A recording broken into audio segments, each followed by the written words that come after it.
Hello friends, welcome to my YouTube channel exam area. हाल ही में फ्लाइंग सिख के नाम से मशहूर भारत के महान एथलेटिक्स मिल्खा सिंह का निधन हो गया। तो इस वीडियो में हम लोग मिल्खा सिंह से संबंधित उसके जीवन में घटित महत्वपूर्ण घटनाक्रम को देखेंगे, जिससे कि हमारे एग्ज़ाम में प्रश्न पूछे जा सकते हैं। मिल्खा सिंह कौन थे, उनका जन्म कहाँ हुआ था, उनके जीवन की उपलब्धि क्या रही, उन्हें फ्लाइंग सिख क्यों कहा जाता है और ओलंपिक खेलों में वो मेडल क्यों नहीं जीत पाए, आखिर उन्होंने क्या गलती कर दी, उसके साथ क्या घटना घटित हुई जो वह ओलंपिक खेल में पदक नहीं जीत पाए। इन सभी प्रश्नों का उत्तर हम इस वीडियो में देखेंगे। उसके बाद मैं आपको वीडियो के माध्यम से कुछ इम्पोर्टेंट फैक्ट्स भी बताऊंगा और मैं बताऊंगा कि ये प्रश्न एग्जाम में बन सकते हैं, तो आपको उसको ध्यान में रखना है। और इस वीडियो के बाद वीडियो से संबंधित ऑब्जेक्टिव प्रश्नों को लेकर यूट्यूब पे अपलोड कर दूंगा, आप उस वीडियो को भी देख लेंगे, इससे आपका रिवीजन भी हो जाएगा। तो चलिए वीडियो की शुरुआत करते हैं। इससे पहले अगर आप इस वीडियो का PDF डाउनलोड करना चाहते हैं तो आप मेरा टेलीग्राम चैनल ज्वाइन कर लें, मैंने डिस्क्रिप्शन में लिंक दे दिया है। तो आइए मिल्खा सिंह के जीवनी के बारे में जानना शुरू करते हैं। ये आप फोटो में देख सकते हैं, ये मिल्खा सिंह है, ये युवावस्था का फ़ोटो है और ये वर्तमान समय का फ़ोटो है। मिल्खा सिंह का सबसे पहले निधन 18 जून को हो गया, शुक्रवार देर रात में। और इसको भाग्य कहें या नसीब कहें या जो भी कहें, इनकी पत्नी का निधन भी रविवार को हुआ। शुक्रवार को मिल्खा सिंह का निधन हुआ और रविवार को, यानी कि आप अगर यहाँ जोड़ें तो 13 जून को उसकी पत्नी का भी निधन हो गया। पत्नी निर्मल कौर थी और वह भारतीय वॉलीबॉल टीम की कप्तान रह चुकी है। 85 वर्षीय पत्नी भी थी। मिल्खा सिंह का निधन 91 वर्ष की उम्र में हुआ है, ये आपको ध्यान रखना है, ठीक है। अच्छा, मिल्खा सिंह का जन्म हुआ था अविभाजित भारत में। आप जानते हैं कि भारत पहले पाकिस्तान और भारत दोनों एक साथ था। तो 1947 में जब भारत का विभाजन हुआ तो भारी दंगा हुआ। उस दंगा में मिल्खा सिंह ने अपने माँ पिता भाई बहन को खो दिया। उस दंगा में उनके माँ पिता भाई बहन सब मारे गए, तो वह शरणार्थी बनकर पाकिस्तान से भारत आ गए और भारतीय सेना में शामिल हो गए और वहाँ उन्होंने दौड़ना शुरू किया और उसके बाद वो एक धावक बन गए। उसके बाद उन्होंने देश के लिए खेलना शुरू किया। 1958 में कार्डिफ कॉमनवेल्थ गेम्स में 400 मीटर की दौड़ में उन्होंने विश्व रिकॉर्ड होल्डर मेल स्पेंस को हराकर गोल्ड जीत लिया और यहाँ से दुनिया ने उसे जानना शुरू किया। विश्व रिकॉर्ड होल्डर थे मेल स्पेंस और मिल्खा सिंह ने उसे हराकर गोल्ड मेडल जीत लिया था। तो यहाँ से दुनिया ने उसे जानना शुरू किया। आज़ादी के बाद भारत के लिए गोल्ड मेडल जीतने वाले ये पहले भारतीय थे। और कॉमनवेल्थ गेम्स, यानी इसे हिंदी में राष्ट्रमंडल खेल भी कहा जाता है, इस खेल में स्वर्ण पदक जीतने वाले भी पहले भारतीय थे। कॉमनवेल्थ गेम्स में गोल्ड जीतने का उनका यह रिकॉर्ड करीब 50 साल बाद टूटा, जब कृष्णा पुनिया ने डिस्कस थ्रो में गोल्ड मेडल जीता था दिल्ली के 2010 के कॉमनवेल्थ गेम्स में, ठीक है। कॉमनवेल्थ गेम्स के बाद इसी साल 1958 ईस्वी में एशियन गेम्स हुए। एशियन गेम्स में भी मिल्खा सिंह ने 2 गोल्ड मेडल जीते, 200 मीटर के दौड़ में और 400 मीटर के दौड़ में। उसके बाद 1962 का जकार्ता एशियाई खेल में, यानी लगातार दूसरे एशियाई खेलों में भी मिल्खा सिंह ने 400 मीटर और 4 गुना 400 मीटर के रिले दौड़ में 2 गोल्ड मेडल हासिल किए, यानी कि कुल इन्होंने अपने लाइफ में 4 एशियाई गोल्ड मेडल जीते। एग्जाम में प्रश्न यहाँ से बन सकता है कि एशियाई खेलों में मिल्खा सिंह ने कितने गोल्ड मेडल जीते थे, तो 4 गोल्ड मेडल, ठीक है। उसके बाद 1958 का कॉमनवेल्थ गेम्स, 1958 का एशियाई गेम्स। उसके बाद 1960 में ओलंपिक खेलों का आयोजन हुआ रोम में।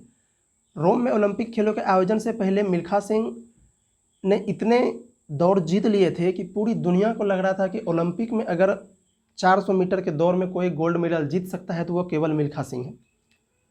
लेकिन आश्चर्यजनक रूप से आपको जानकर हैरानी होगी कि जबकि पूरी दुनिया को यह लग रहा था कि मिल्खा सिंह के अलावा कोई गोल्ड मेडल जीत ही नहीं सकता है, फिर भी मिल्खा सिंह बिना कोई पदक जीते ओलंपिक से वापस आए थे, चौथे स्थान पर रहे थे। क्या गलती वहाँ पर मिल्खा सिंह से हुई? मिल्खा सिंह ने इसे अपने आत्मकथा में और एक इंटरव्यू में बताया है। मिल्खा सिंह ने बताया कि रोम ओलंपिक से पहले करीब उन्होंने 80 दौरों में भाग लिया था और लगभग 77 दौर उन्होंने जीत लिया था। आप सोचिए कि दुनिया को क्यों नहीं लगेगा कि ओलंपिक में मिल्खा सिंह ही गोल्ड मेडल जीत सकते हैं, क्योंकि पिछला जो समय रहा इसका वो काफ़ी स्वर्णिम रहा, लेकिन इन्होंने अपने आत्मकथा और इंटरव्यू दोनों में बताया कि फाइनल में ये करीब 250 मीटर तक लीड कर रहे थे। फाइनल में ये करीब 250 मीटर तक लीड कर रहे थे, तो इन्हें लगा कि ये बहुत ज़्यादा दौड़ रहे हैं, ठीक है। इन्हें लगा बहुत ज़्यादा तेज़ दौड़ रहे हैं, कहीं ऐसा ना हो कि ज़्यादा तेज़ दौड़ने से एनर्जी ज़्यादा खपत हो जाए और वो 400 मीटर का दौड़ ही पूरा ना कर पाए। इस कारण इन्होंने अपनी गति थोड़ी कम कर दी। और यहाँ पर सबसे बड़ी गलती उन्होंने क्या की कि इन्होंने गलती से कहें या फिर इसकी आदत थी, इन्होंने बताया कि ये मेरी आदत थी कि मैं अपने प्रतिद्वंदी को पीछे घूमकर देखता था, लेकिन कभी मैंने उस कारण गेम नहीं हारा। तो यहाँ पर वही आदत उन्होंने दोहराया और उन्होंने पीछे मुड़कर देख लिया, और इस गलती के वजह से पीछे जो 2-3 धावक थे वो इनसे आगे निकल गए, और उसके बाद मिल्खा सिंह कभी उनको पीछे नहीं कर पाए, और मिल्खा सिंह इस दौर में चौथे नंबर पर रहे। आश्चर्यजनक रूप से आपको जानकर हैरानी होगी कि विनर जो था उन्होंने अपना दौड़ 44.9 सेकेंड में पूरा किया, ठीक है, और मिल्खा सिंह ने अपना दौड़ पूरा किया था 45.6 सेकेंड में। यानी कि आप सोच लीजिए कि पहले स्थान से लेके चौथे स्थान तक में 1 सेकेंड का भी अंतर नहीं है, और ये एक वर्ल्ड रिकॉर्ड है। ओलंपिक का वर्ल्ड रिकॉर्ड उस समय का था, ओलंपिक के रिकॉर्ड टूट गए थे इसमें कि चौथे स्थान तक। पिछले ओलंपिक में जो स्वर्ण मेडलिस्ट था वह भी इस 45.6 सेकेंड से ज़्यादा समय लेकर स्वर्ण मेडल जीता था, गोल्ड मेडल जीता था, लेकिन चौथे स्थान तक भी उन्होंने पिछले ओलंपिक के गोल्ड मेडलिस्ट का रिकॉर्ड तोड़ दिया, और करीब यह 40 साल तक रिकॉर्ड रहा था।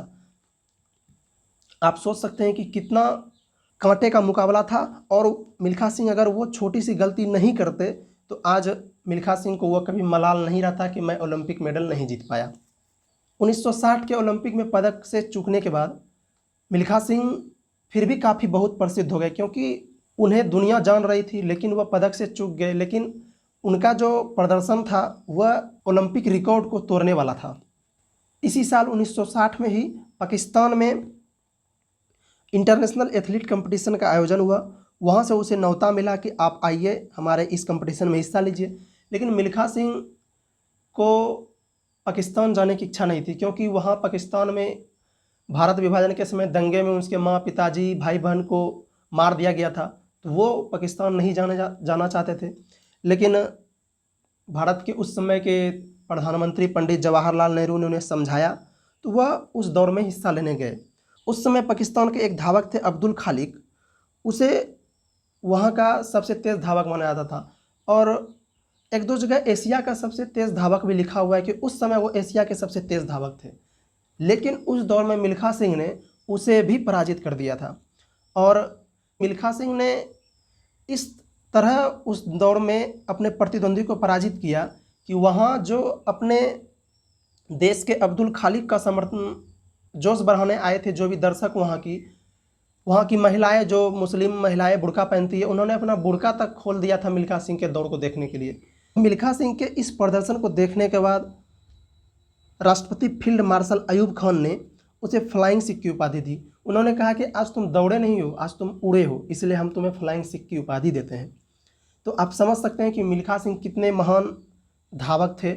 आप अगर क्रिकेट में सचिन तेंदुलकर, हॉकी में मेजर ध्यानचंद और फुटबॉल में सुनील छेत्री की बात करें, तो महिला धावक में पीटी उषा की भी बात करें, तो पुरुष धावक में आप मिल्खा सिंह का नाम उसके समकक्ष रखते हैं। इन सभी उपलब्धियों के बाद मिल्खा सिंह को 1959 में भारत का चौथा सर्वोच्च नागरिक सम्मान पद्मश्री से सम्मानित किया गया। 2001 में उसे अर्जुन पुरस्कार से भी सम्मानित किया गया, लेकिन उन्होंने उसे लेने से मना कर दिया था। मिल्खा सिंह के एक पुत्र हैं जीव मिल्खा सिंह, वह अंतर्राष्ट्रीय स्तर के गोल्फर हैं और उन्हें भी पद्मश्री सम्मान से नवाजा जा चुका है। तो इस प्रकार जो है मिल्खा सिंह और उसके पुत्र जीव मिल्खा सिंह दोनों पिता पुत्र की जोड़ी हो गए, और पिता पुत्र दोनों को पद्मश्री सम्मान मिला है, और वह इकलौते पिता पुत्र की जोड़ी हैं इस देश में जिन्हें पद्मश्री सम्मान से नवाजा गया है। आप यहाँ फोटो में देख सकते हैं, यह मिल्खा सिंह के पुत्र जीव मिल्खा सिंह। मिल्खा सिंह के जीवनी पर एक फिल्म आई भाग मिल्खा भाग। मिल्खा सिंह ने अपनी जीवनी 2013 में अपने पुत्री सोनिया अवलेंका के साथ लिखी। आत्मकथा The Race of My Life, उनकी आत्मकथा का क्या नाम है? The Race of My Life. इसी किताब के, इसी आत्मकथा के आधार पर उसकी बायोग्राफी फिल्म आई भाग मिल्खा भाग, और इस भाग मिल्खा भाग फिल्म में मिल्खा सिंह का किरदार निभाया था फरहान अख्तर ने। फरहान अख्तर कौन है? देख लीजिए आप फोटो में, ये है फरहान अख्तर, ठीक है, आप इसको जानते भी होंगे। मिल्खा सिंह ने अपने करियर में कई पदक जीते, लेकिन ओलंपिक पदक नहीं जीत पाने के कारण उन्हें काफ़ी मलाल रहा। उन्होंने अपने सभी पदक देश के नाम कर दिए थे और उसे जवाहरलाल नेहरू स्टेडियम में रखा गया था। बाद में उसे पटियाला के खेल म्यूजियम में रखा गया। 18 जून रात 2021 को हमारे देश के महान धावक फ्लाइंग सिख के नाम से मशहूर मिल्खा सिंह का निधन हो गया। और भारत के खेल क्षेत्र में मान के चलिए कि एक युग का अंत हुआ धावक एथलेटिक्स के क्षेत्र में। हम एग्जामरियर परिवार, जो भी हमारे एग्जामरियर के स्टूडेंट्स हैं, हम भारत के इस महान धावक को भावभीनी श्रद्धांजलि देते हैं। ईश्वर से प्रार्थना करते हैं कि उन्हें अपने श्री चरणों में जगह दे। इस वीडियो को देखने के लिए आपका बहुत बहुत धन्यवाद। आपका दिन शुभ हो।